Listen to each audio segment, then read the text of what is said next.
Hello दोस्तों, स्वागत है आपका हमारी YouTube चैनल पर। चिंता में खुद को बर्बाद मत करो। ये बात उन दिनों की है जब बुद्धा मरवन में अपना समय व्यतीत कर रहे थे। इस समय तक बुद्धि की प्रसिद्धि दूर दूर तक फैल चुकी थी।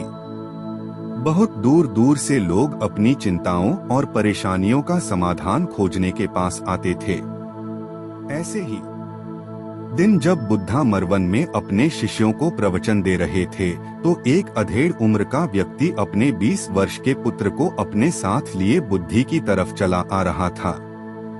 जब यह प्रवचन स्थल के पास पहुंच गए तो एक नजर उन पर डाली और इशारे से बैठने के लिए कहा। जब प्रवचन समाप्त हो गया और सभी लोग वहां से चले गए तो बुद्ध ने उस व्यक्ति को अपने पास बुलाया और बैठने के लिए कहा। वहां चारों तरफ हरियाली छाई हुई थी। मौसम बहुत सुहाना था और तरह तरह के पक्षियों की आवाजें गूंज रही थी। ऐसा नजारा देखकर उस व्यक्ति को अंदर से असीम शांति महसूस हो रही थी। इसके बाद बुद्ध ने उस व्यक्ति से आने का कारण पूछा तो इस पर व्यक्ति ने कहा, यह तथागत, मैं 2 दिन की लंबी यात्रा करके अपने पुत्र को आपसे मिलवाने लाया हूँ। ये मेरा इकलौता पुत्र है और ये हर समय थका थका रहता है। ऐसा लगता है जैसे इसके अंदर कोई जान ही नहीं है, कोई प्राणी नहीं है। इसका स्वभाव भी काफी चिड़चिड़ा हो गया है। अगर हम इससे कुछ भी कहते हैं तो यह हमारी छोटी छोटी बातों पर गुस्सा हो जाता है।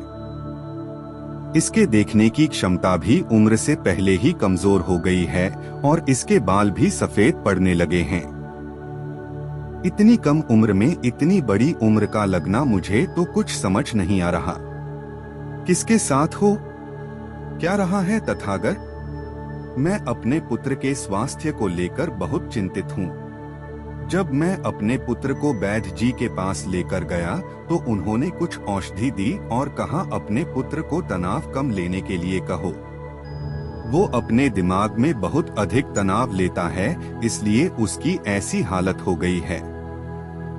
लेकिन मुझे उनके बहुत समझाने के बाद भी तनाव का मतलब समझ नहीं आया।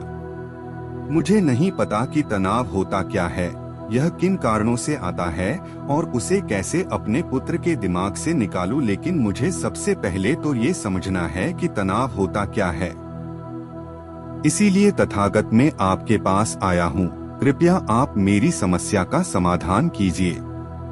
यह सुन बुद्ध उसके पुत्र को बड़े ध्यान से देखते हैं, उसके चेहरे को देखते हैं, उसकी आंखों को देखते हैं और फिर उसके हाथों की नब्ज को भी देखते हैं।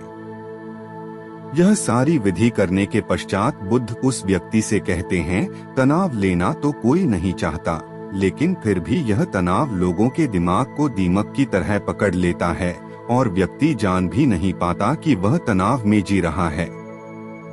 लेकिन अगर व्यक्ति तनाव के कारणों को अच्छे से समझ लेता है और तनाव के बारे में कोई ऐसा पैमाना बना लेता है जिससे वह जान सके कि वह कितने तनाव में है, तो वह इस समस्या का समाधान भी खोज सकता है। पार्ट 2 देखने के लिए हमारी चैनल को सब्सक्राइब कर लेना। मिलते हैं अगले पार्ट पर।